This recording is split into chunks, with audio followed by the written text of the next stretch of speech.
Welcome to scientist kitchen. আজকে আমি আপনাদের সামনে একটা ব্রেকফাস্টের রেসিপি নিয়ে হাজির হয়ে গেছি।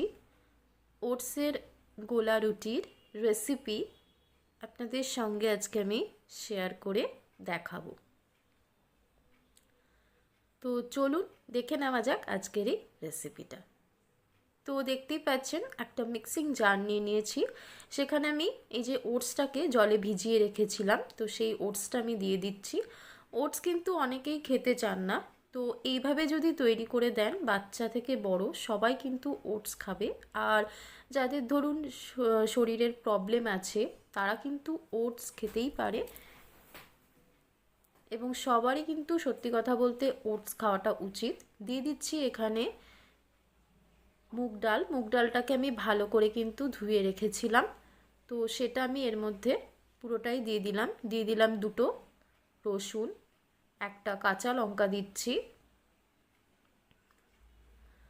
এবার আমি এটা ফাইন একটা পেস্ট তৈরি করে নেব। তার আগে আমি দিয়ে দিলাম অল্প একটু সামান্যতম নুন।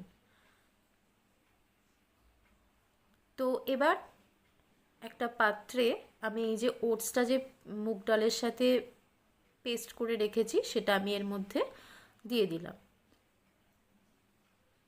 সবারই একটা কোশ্চেন থাকে যে ছুটির দিনে জলখাবার কি তৈরি করবেন, তো এইটা আপনারা তৈরি করতে পারেন, ভালো লাগবে খেতে। এখানে রয়েছে আলু গ্রেট করা, গাজর গ্রেট করা, কুচনো পেঁয়াজ আর ক্যাপসিকাম কুচিয়ে রেখেছি। তো সেগুলো একে একে সবটা আমি অ্যাড করে দিচ্ছি। ভেজিটেবলসটা সম্পূর্ণ নিজের পছন্দ মতো ব্যবহার করবেন। এবার আমি এটা মিক্স করে নেব। দিয়ে দিচ্ছি অল্প একটু সামান্যতম জিরে গুঁড়ো, দিয়ে দিচ্ছি সামান্যতম নুন,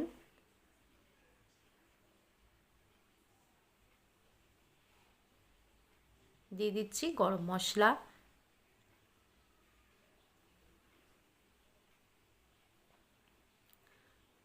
মিক্সিং জারের জলটা এখানে আমি অ্যাড করে দিলাম। জলটা কিন্তু বুঝে দেবেন, খুব বেশি পাতলা করবেন না। এটা মিক্স করে রাখছি।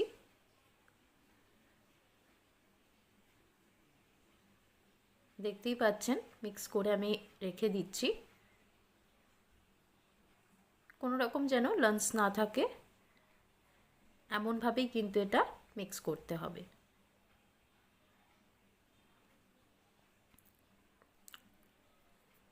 এরপর আমি এর মধ্যে দিয়ে দিচ্ছি বড় চামচের এক চামচ নয়, এক চামচের থেকে একটু বেশি আটা বাইন্ডিংটার জন্য। 2 চামচ মতো এখানে আটা ব্যবহার করছি ফর বাইন্ডিংয়ের জন্য।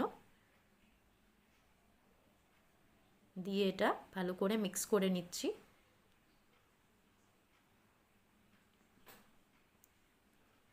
আবারও একটু জল আমি অ্যাড করে দিলাম। জলটা অবশ্যই কিন্তু বুঝে ইউজ করবেন। মিক্স করে নিচ্ছি। দেখুন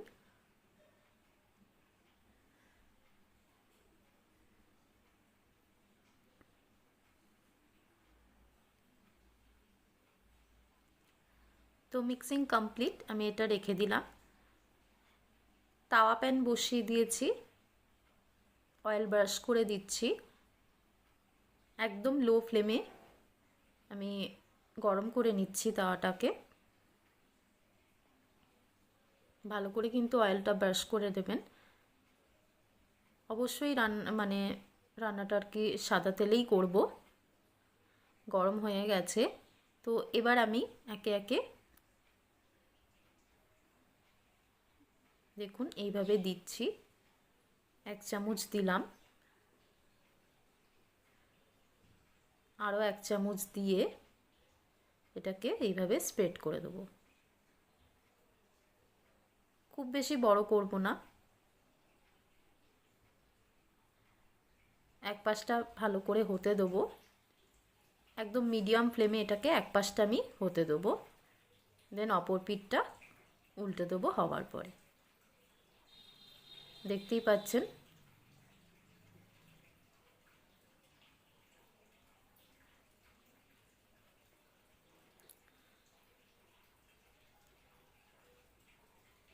এক পিঠটা হয়ে যাবে আমি এটা একটু ঢেকে দিচ্ছি। দেখুন হয়ে গেছে। আমি ওপর থেকে আবার তেল ব্রাশ করে দিচ্ছি। আমি আপনাদের দেখিয়ে দিচ্ছি, ছেড়ে ছেড়ে এসেছে, মানে এক পিঠটা কিন্তু হয়ে গেছে। আবারও এটা আমি ঢেকে দিচ্ছি। তো দেখুন কি সুন্দর তৈরি হয়ে গেছে, একদমই এটা ভাঙেনি, দেখতেই পাচ্ছেন। এবার আমি এটা একটা প্লেটে সার্ভ করে দেবো। দেখুন দেখতেই পাচ্ছেন আমার এই ওটসের গোলা রুটি একদম কমপ্লিট। টমেটো সস দিয়ে আমি পরিবেশন করে দিয়েছি। আপনারা চাইলে কিন্তু চাটনি দিয়ে, বাদামের চাটনি কিংবা ধনেপাতার চাটনি দিয়েও কিন্তু পরিবেশন করতে পারেন। অবশ্যই বাড়িতে ট্রাই করুন। তো আজকের মতো এই পর্যন্তই। ভালো থাকবেন, ধন্যবাদ।